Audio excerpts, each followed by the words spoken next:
Go ahead. How many of you have jobs or have owned a business or something where you've had to pay taxes? Do you guys enjoy paying taxes? Well, this is a picture of someone's pay stub and how much they've paid in taxes. It shows that they have paid almost $200 over $200 in taxes to the government. Does anybody know what these three businesses have, these corporations have in common? They're American. The government's bailing out with money. Yeah. These three businesses have been bailed out by the government, and some of them even twice. My topic is the government should not bail out big businesses with our tax money. This is a picture of our national debt and how quickly it's rising. Does anyone have any clue how high the national debt is today? As of last night, the national debt was $16,222,819,000,000, and it raises by $3.87 billion a day. Our debt moves so fast, even throughout the night when no one works. It moves so fast that I couldn't even write it down quick enough, because by the time I wrote it down, it changed again. This is a list of even more bailouts that the government has given companies money. These are large companies that you may know that even lend money to other people. Many of these companies have spent their money doing unnecessary things that if they didn't do these things, they could have saved that money and not had to get bailed out.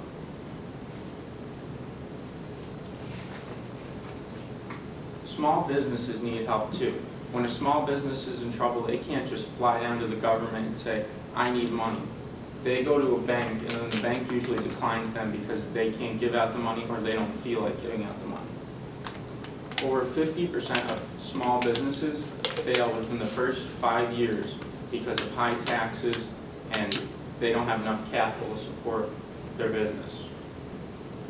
Why should small businesses have to pay taxes when big businesses don't really have to pay tax? They have to pay taxes, but they get bailed out. You know, small businesses are paying the taxes so the government can bail out the bigger businesses. So it's like small businesses are paying the bills for the bigger businesses. And small businesses can't afford to do that.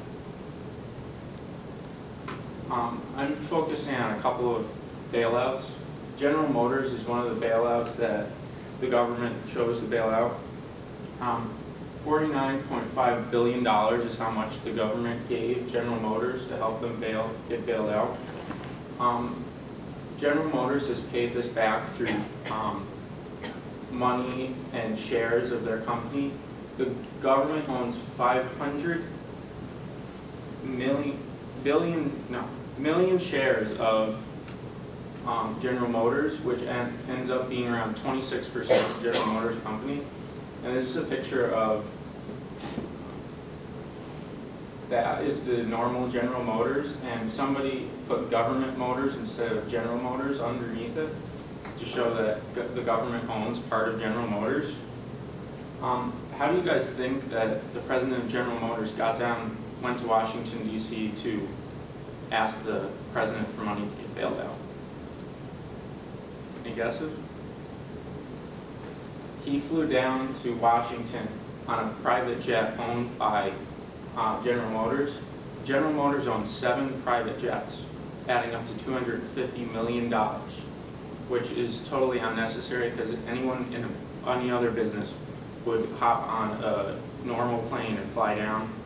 It costs $20,000 for a round trip for their private jets to go from Detroit, Michigan to Washington, D.C. Chrysler is another company that was bailed out. This is their second bailout. Their first bailout was in 1979, and they received $1.5 million, which back then that was a lot of money. They received that from the government to bail them out. And the government also, to help support Chrysler, bought Dodge pickup trucks to use for the army, and they just put it back into the, so they could put it back into the money back into the economy while earning something. Chrysler paid back their debt mostly, and they are now owned 53% by Fiat, which is a foreign car company. And the president of Chrysler is both the president of Chrysler and Fiat now, and he controls both those companies and flies back and forth, and he has 6 cell phones on him at all times.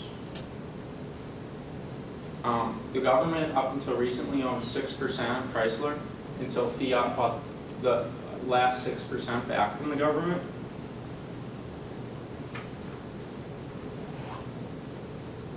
Government auto bailouts have cost a lot of money. The government has lost up to $25 billion of taxpayers' money just from doing these bailouts.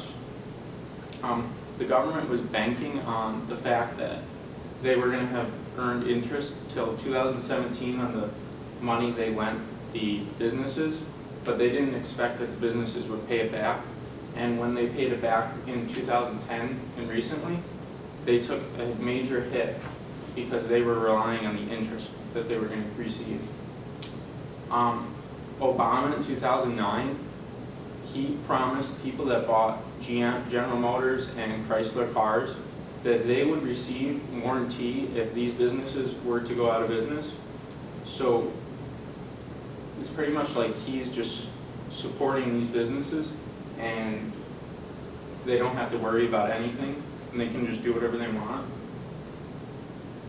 This is a letter that Chrysler sent out to America. It's thanking America for investing in Chrysler, which really America didn't invest in Chrysler. They had no choice, and Obama just gave them the money, but they're thanking them anyways.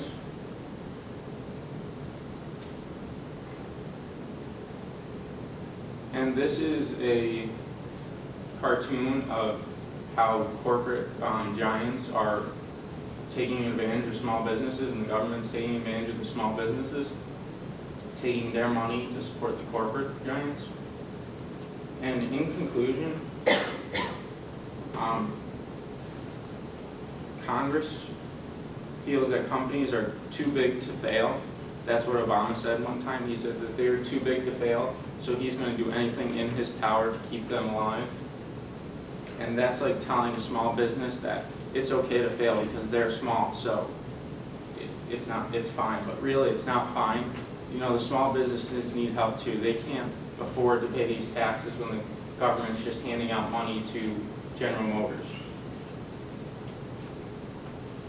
We need to get out of national debt, and we don't need to go deeper in. And we're going in deeper when the government's going around giving out loans to these companies that really need the money because they spent their money foolishly, like on their private jets and things. Our taxes should be used for things like fixing roads, going towards natural disasters like Sandy and fixing things like that. They shouldn't be going towards bailouts. And this was a statistic I found that 19.8% is how much small businesses pay in taxes, and 25.6% is how much big businesses pay in taxes. That's a small difference considering that small businesses don't have the capital that big businesses do, but small businesses are expected to pay almost as much taxes as the giants. And that's it.